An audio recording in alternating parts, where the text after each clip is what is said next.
പുതിയൊരു വീഡിയോയിലേക്ക് എല്ലാവർക്കും സ്വാഗതം. ഇന്ന് ഞാൻ ഉണ്ടാക്കാൻ പോകുന്നത് മുള്ളങ്കി സാമ്പാറാണ്.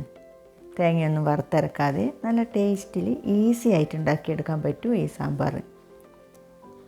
ഇതിന് വേണ്ടിയിട്ട് ഞാൻ ഇതുപോലത്തെ റെഡ് കളറിലുള്ള 2 മുള്ളങ്കി എടുത്തിട്ടുണ്ട്.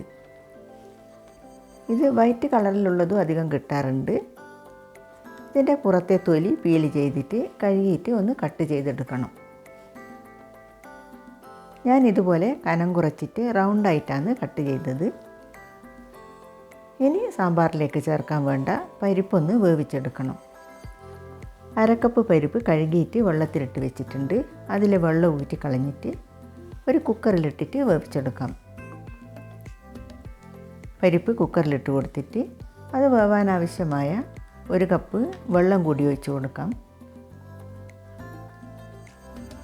1/4 ടീസ്പൂൺ മഞ്ഞൾപ്പൊടിയും കുറച്ച് ഉപ്പും കൂടി ചേർത്തിട്ട് കുക്കർ അടച്ച് വെച്ചിട്ട് 2 വിസിൽ വരുന്നത് വരെ പരിപ്പ് വേവിച്ചെടുക്കാം.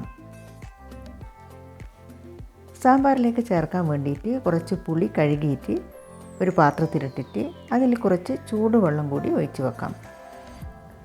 വേഗം കുതിർന്ന് കിട്ടാനും നന്നായിട്ട് പിഴിഞ്ഞെടുക്കാനും വേണ്ടിയിട്ടാണ് ചൂടുവെള്ളത്തിൽ ഇട്ട് വെച്ചത്.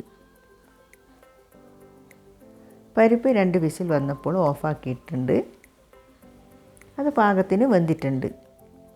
ഒരു ചട്ടി അടുപ്പിൽ വെച്ചിട്ട് 2 ടീസ്പൂൺ വെളിച്ചെണ്ണ ഒഴിച്ചിട്ട് അത് ചൂടായി വന്നാൽ ഒരു സവാള കട്ട് ചെയ്തതും 5-6 വെളുത്തുള്ളിയും കൂടി ഇട്ട് കൊടുക്കാം.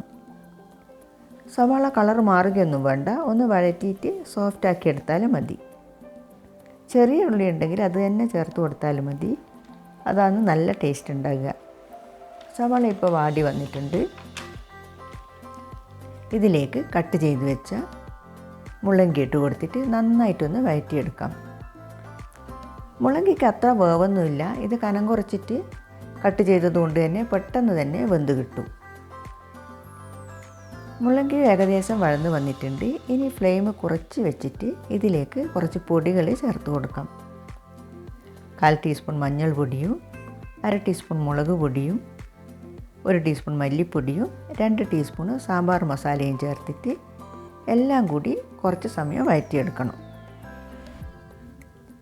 ചേർത്ത് കൊടുത്ത പൊടികൾ ഒന്ന് മൂത്ത് വരുന്നത് വരെ ഇത് വഴറ്റി കൊടുക്കാം. ഇതിലേക്ക് ഒരു തക്കാളിയും 3-4 പച്ചമുളകും കട്ട് ചെയ്തതും കുറച്ച് കറിവേപ്പിലയും പിഴിഞ്ഞിട്ട് അരിച്ച് വെച്ച പുളിയും പിന്നെ കറിക്ക് ആവശ്യത്തിന് ഉള്ള ഉപ്പും കൂടി ചേർത്ത് കൊടുക്കാം.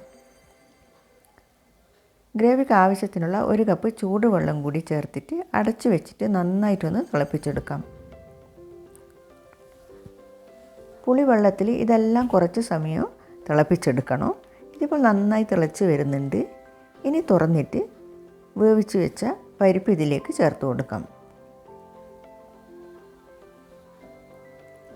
ഒന്ന് മിക്സ് ചെയ്തിട്ട് ഗ്രേവി നല്ല തിക്കായിട്ടാണുള്ളതെങ്കിൽ കുറച്ചുകൂടി ചൂടുവെള്ളം കൂടി ഇതിലേക്ക് ഒഴിച്ച് കൊടുക്കാം. ഞാനിതിലേക്ക് 1/2 കപ്പ് ചൂടുവെള്ളം കൂടി ഒഴിച്ച് കൊടുക്കുന്നുണ്ട്. 1/2 ടീസ്പൂൺ കായത്തിൻ്റെ പൊടിയും ചേർത്തിട്ട് എല്ലാം കൂടി ഒന്ന് മിക്സ് ചെയ്ത് കൊടുക്കാം. ഇനി നന്നായിട്ടൊന്ന് തിളച്ച് വന്നാൽ കുറച്ച് മല്ലിയില ചേർത്തിട്ട് ഫ്ലെയിം ഓഫ് ചെയ്യാം. ഇതിലേക്ക് വറവിടാൻ വേണ്ടിയിട്ട് ഒരു പാനിൽ 2 ടീസ്പൂൺ വെളിച്ചെണ്ണ ഒഴിച്ചിട്ട് ചൂടായാൽ 1/4 ടീസ്പൂൺ കടുകിട്ട് കൊടുക്കാം. അത് പൊട്ടി വന്നാൽ കുറച്ച് മാത്രം ഉലുവ ഇട്ട് കൊടുത്തിട്ട് അതും ഒന്ന് മൂപ്പിച്ചെടുക്കണം.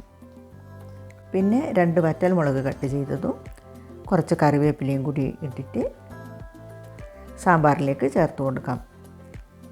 ഇത്രയേ ഉള്ളൂ. നല്ല ടേസ്റ്റി ആയിട്ടുള്ള മുള്ളങ്കി സാമ്പാർ റെഡിയാക്കി എടുക്കാൻ.